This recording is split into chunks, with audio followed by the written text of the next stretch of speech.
false consciousness, which is a term coined actually not by Marx but by his close collaborator Friedrich Engels, is what Marxists call it when members of a subordinated economic class adopt, buy into, espouse the ideas of the ruling class, as opposed to gaining true or revolutionary consciousness, right, in which members of the class recognize that they're all in it together with shared interests and in a struggle against the ruling class. The Italian communist Antonio Gramsci, who actually ended up getting thrown into prison where he died by Mussolini's fascist government in the 1920s in Italy, is one of the most prominent thinkers associated with this school of thought. So Gramsci and others kind of set out to explain basically why communism wasn't more popular with the workers. He argued, following Marx's argument, that the class that controls economic production also controls mental production, that false consciousness of the masses was being constantly reinforced by all sorts of messages transmitted to those masses by religious institutions, the education system, by folklore, and of course by the mass media. And this was really the era, the 1920s and especially the 1930s after Gramsci's death, when radio was really taking off as a medium of mass communication, reaching audiences across large distances without even the need for literacy. So what allowed the ruling class to stay in power, according to Gramsci, was that it maintained cultural hegemony, which also gets called cultural domination. It maintained hegemony through its control over all these institutions that taught people how to think and more generally kind of what their proper place was in the world. And in the case of the bourgeoisie hegemony, which is what Gramsci was most interested in, these institutions kind of made capitalistic values and ideology seem like really just common sense. Then in the next generation after Gramsci, thinkers like Max Horkheimer and Theodor Adorno, who were part of a group of intellectuals collectively known as the Frankfurt School, further developed these ideas about hegemony. They talked about the mass media as the culture industry, which churned out content that kept the masses passive and convinced them to buy into the myths of the ruling system. Part of that content, part of the culture industry, was news that portrayed national leaders and armed forces in a way that provoked patriotism, that presented elections as fair and legitimate, that told stories about ordinary people who succeeded in life because of their hard work, and that notably didn't tell stories about the structural inequality that held most people down, or racism or sexism or other things. Adorno and Horkheimer weren't talking just about journalism when they talked about the culture industry. In fact, they were mainly talking about art and pop culture, but they saw journalism as part of this larger whole of the culture industry. And so they were very skeptical of the notion that journalism is simply an objective chronicle of events, just as they were skeptical of the idea that art was produced out of some pure apolitical imagination of the genius artist. So the broader point is that for the Frankfurt School, all media took a political stance and was part of a larger social struggle. Right? There's no such thing as neutrality when it comes to media of any kind, or to being apolitical. Every song is a political song to Frankfurt School thinkers. I want to go into the ideas of one other scholar also associated with the Frankfurt School, Jürgen Habermas, who's actually still alive today. I think he's in his 90s. Habermas, in the mid-20th century, pointed to an important historical moment back in the 18th century, so before Marx, at a time when global trade was becoming incredibly important to Europe as colonialism expanded, but also it was a time before industrialization and before mass consumerism and mass media really took off. In the 18th and early 19th century, there was a huge expansion in the development of scientific, political, philosophical, and artistic ideas in Europe. This is the high point of the Enlightenment, the era of the birth of liberal philosophy. And according to Habermas, what enabled this flourishing of ideas was basically the accidental creation of what he called a public sphere. That is a space, in some cases literally a space, like the space of a coffee house or a salon, where people could get together and debate ideas as equals. Now, the 18th century public sphere was a public sphere in which only bourgeois and upper class men of European ancestry could participate. So it was highly exclusionary, and Habermas thought that was a big problem. But nonetheless, Habermas saw a real kind of promise and positive progress during this era. The problem, though, is that with the Industrial Revolution that came later in the 19th century, control over the means of mental production, control over communication became centralized in Europe and also the United States. Newspapers, literary journals, and so on had been very small-scale, local, independent operations, but became big businesses, earning big profits. People also simultaneously went from hanging around in salons and clubs and cafes and chatting and arguing with other people to hanging out at home, reading newspapers, later listening to the radio, later watching television. And the barriers of entry into this kind of media ecosystem as a producer of ideas, right? The cost of running a radio station or a TV station was much higher than the cost of going to a cafe to argue with your friends.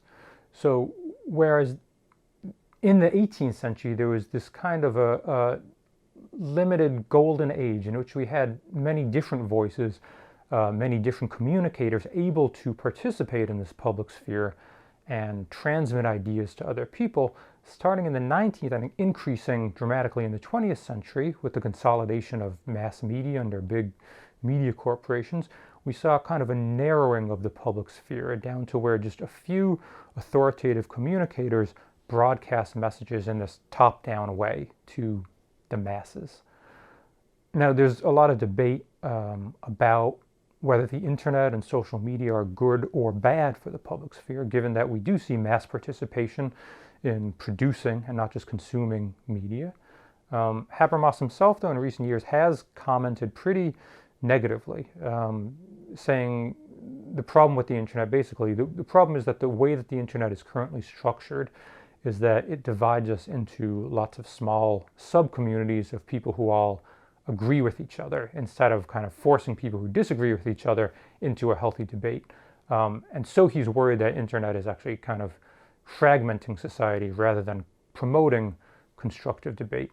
But that's kind of a story for another lecture, and we'll stick to mass media and that era for now. So the consolidation of media ownership under for-profit companies is something that a lot of different thinkers on the left point to in modern-day discussions of cultural hegemony and the ruling ideas. Writing in the 1980s, Ed Herman and Noam Chomsky wrote a book called Manufacturing Consent, which the title is actually kind of a callback to a phrase by Walter Whitman, who we'll be talking about in a later lecture.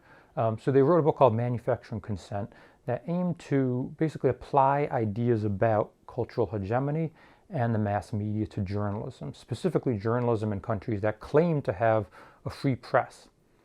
It's common, and it was especially common, I think, during the Cold War, for American and Allied countries, Western Bloc countries, to claim moral superiority over their rivals like the Soviet Union and other socialist one-party states by saying, look, we in America, we don't censor our press the way you do. Your newspapers just turn out state propaganda, but we have a proud tradition of the news media being critical of the powerful and holding them accountable, of providing objective information so that citizens can form their own opinions and so on. But Herman and Chomsky argued that most supposedly free journalism in a capitalist democratic system was still mainly in the business of propping up the ruling elite, not challenging it.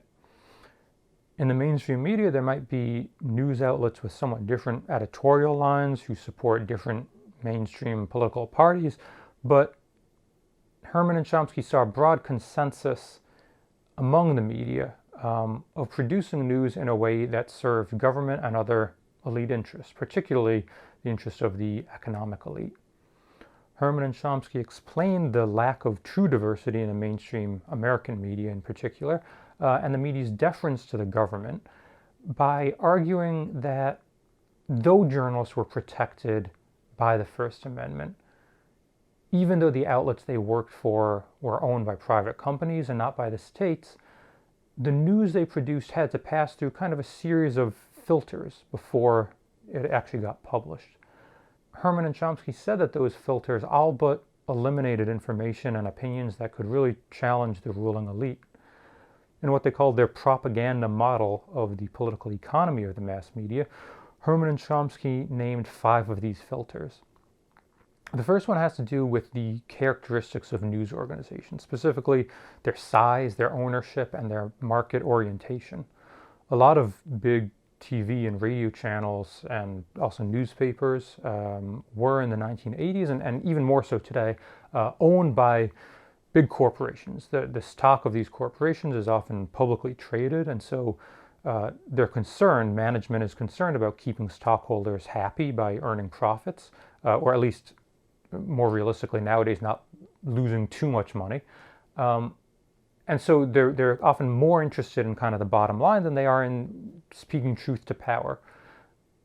Many media companies are also part of larger conglomerates with banks and with branches, such as banks, in different sectors of the economy.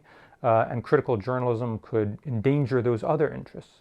And that's the case, I think, not just in the United States, but for example in Turkey, where I've done a lot of my own research.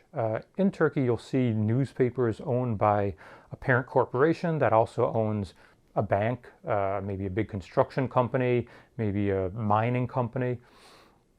And if the parent corporation wants to continue to get government contracts, for example, to operate a port for billions of dollars, if they want to get preferential treatment in loans from state banks, then they'd better make sure that their newspaper is reporting in a way that the government likes. The second filter that Herman and Chomsky talk about in Manufacturing Consent is advertising.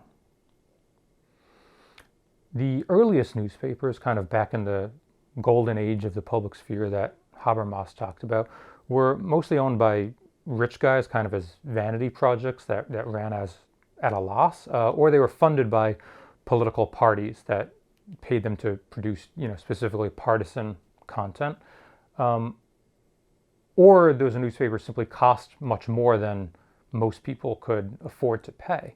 But starting with the so-called penny press in the 1830s, which was called that because a newspaper only cost a penny, the mass media started to sustain itself financially, not through sales alone, but by turning its own audience into a product, a secondary product. As Tim Wu describes in his book, The Attention Merchants, a new business model was developed where instead of asking readers to pay enough for newspapers to actually cover the cost of producing them, publishers would attract the attention of a big crowd and then sell that attention to advertisers. And this model persists today.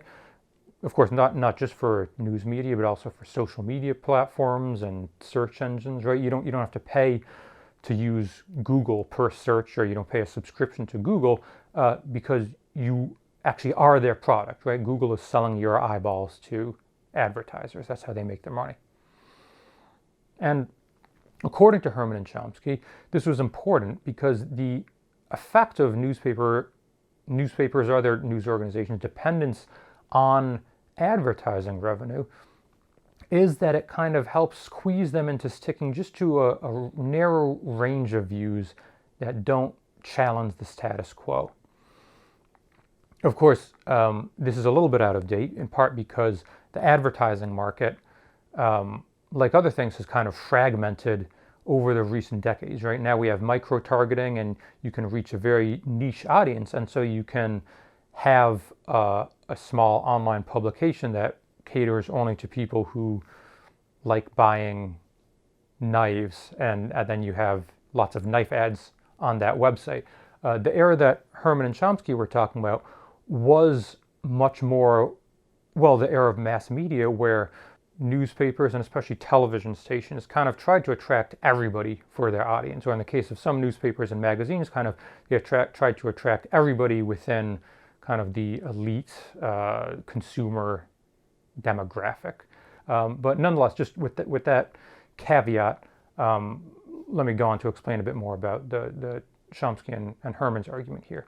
So what they say is that basically businesses placing ads worry about being associated with controversy. They worry about their logos appearing next to radical arguments.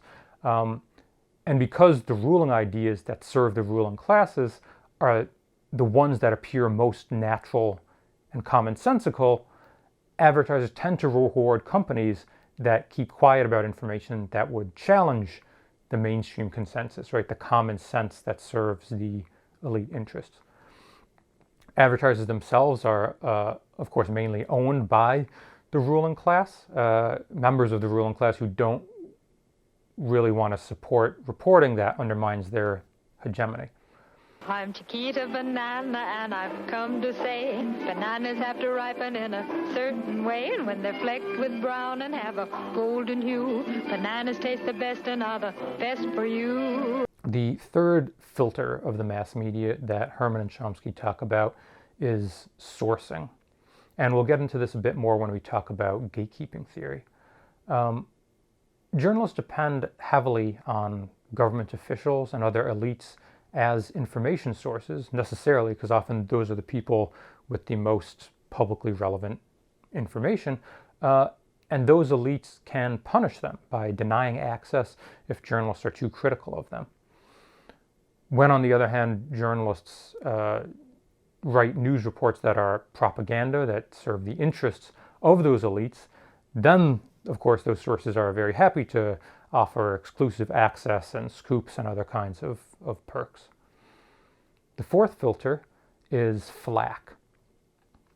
So this is actually not preventing necessarily the publication, but punishing the publication of information that goes against elite interests and discouraging journalists from continuing down critical paths. So what happens, Chomsky and Herman argue, is that those journalists who do step out of line and report critically can expect to be punished, basically, even if they aren't explicitly censored or thrown in jail. If you report contrary to their interest, powerful people will do their very best to discredit you. They might complain to the editor of your news organization, the owner, pressure them to fire you. You can stop your suspicious mind from roaming somewhere else. But since you are a fake news outlet, then I am not surprised that your articles are also fake. Now we can debate now. Tell me where is our lies, and I'll tell you where are yours. There's also a whole industry of non-governmental organizations funded mainly by big businesses, but also by political parties that Herman and Chomsky talk about, who call themselves media watchdogs and whose whole job it is to give flack to reporters who report inconvenient truths and also to spin kind of counter-narratives that serve the interests of their elite patrons. And so the ruling class has a much greater ability to punish you than do poor, powerless, marginalized people if you report in ways they dislike. So it's always safest to punch down instead of punching up if you're a journalist. And then the final filter that Herman and Chomsky talk about is anti-communism, which we can kind of generalize to fear of a common enemy or a foreign menace. There's still fear of socialism and communism today. Of course, you can certainly see that in American electoral politics, for example. But as compared to the Cold War, at least in the US, I think there are now a whole host of other additional foreign menaces that get talked about a lot, whether it's radical Islamic terrorism or Vladimir Putin or illegal immigrants or whatever. So the idea basically here is that the elite fearmonger. They direct audiences' attention toward this common enemy and away from the elite's own misdeeds, right? The elite calls for unity against that enemy, or the journalists who serve the elite call for unity against that common enemy, which generally means unity under the status quo system in which the elites have the best position, right? And the fear of the common enemy also works as a device for hitting critical journalists with flak, right? Because when a journalist steps out of line, you can accuse them of being a sympathizer to this or that foreign menace. Now, Herman and Chomsky aren't saying that all media are inherently pro-establishment, but they're saying that in the for-profit corporate media system, in the media political economy that's the dominant one in the US and a lot of other countries, the mass media that reach the most people is fundamentally under elite control. Like all the other thinkers I've discussed, they do think that there is an oppositional, potentially revolutionary press out there. They do think that there are potentially revolutionary ideas and news that do sometimes reach the public. But according to these theories, we should expect news that really challenges the status quo to come not from mainstream journalists, but from alternative media, right? News that goes against elite interests might be published in nonprofit media, perhaps produced by workers, for workers. News also might emerge from kind of people power movements, right? Big protests, civil disobedience campaigns that kind of force the attention, force some acknowledgement of alternative perspectives out of the mainstream media. But it will always be an uphill fight for the subaltern, meaning the lower class, to get their voices into the mainstream. I think it's worth noting also that until very recently, in really the last decade or so, the idea of alternative media, of alt media, was very much associated with activism on the political left, right? The labor movement, racial justice, indigenous rights movement, the environmental movement. You know, if you look at Democracy Now!, for example, that's a good example kind of on the larger and more institutionalized end of what we might call the traditional leftist alt media. But just over the past decade approximately, there's been kind of a new plot twist. We've seen the rise, particularly in the US and in Europe, of the self-proclaimed alt-right. And the alt-right has actually taken a lot of Marxist and Frankfurt School ideas about elite control over the media, but used them to attack liberal and leftist perspectives, which they claim are the new ruling ideas, and to discredit the mainstream in favor of racist, ultranationalist ideas. Right, so alt-right media and leaders very much paint themselves as the new scrappy underdogs in ways that actually borrow a lot from long-standing leftist critiques of the media. But to kind of get back to the big picture that I wanted to go over today, thus far, all the Marxist, Frankfurt School, and neo-Marxist thinkers that I've discussed rely on a theory of power that's based on economic class, and based on a claim that there exists a hegemonic elite that is at some fundamental level unified in its shared interest. But other theories of media, often critics of Marx, have argued that questions of who's in control of society generally and who's in control of the process of newsmaking often don't have such a straightforward answer. You can't necessarily point to a single elite in control of everything whose interests subordinates like journalists obediently serve. So in the last two parts of this lecture, I'm going to discuss a couple of alternative, theoretical models for understanding who controls the media. First, the market for loyalties theory considers the media from the macro level of national and international laws, regulations, and policies that serve as kind of as weapons in a never-ending war for control over the media, fought among a shifting group of allied and competing elite interests that are fundamentally not unified.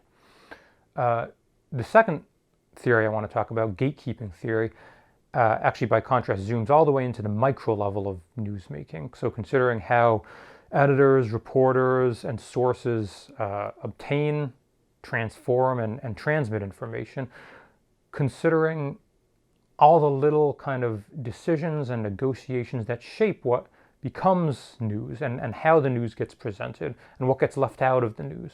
So both of these theories, gatekeeping theory and market for loyalties theories, are going to complicate our answer, the answer to our original question, who controls the media?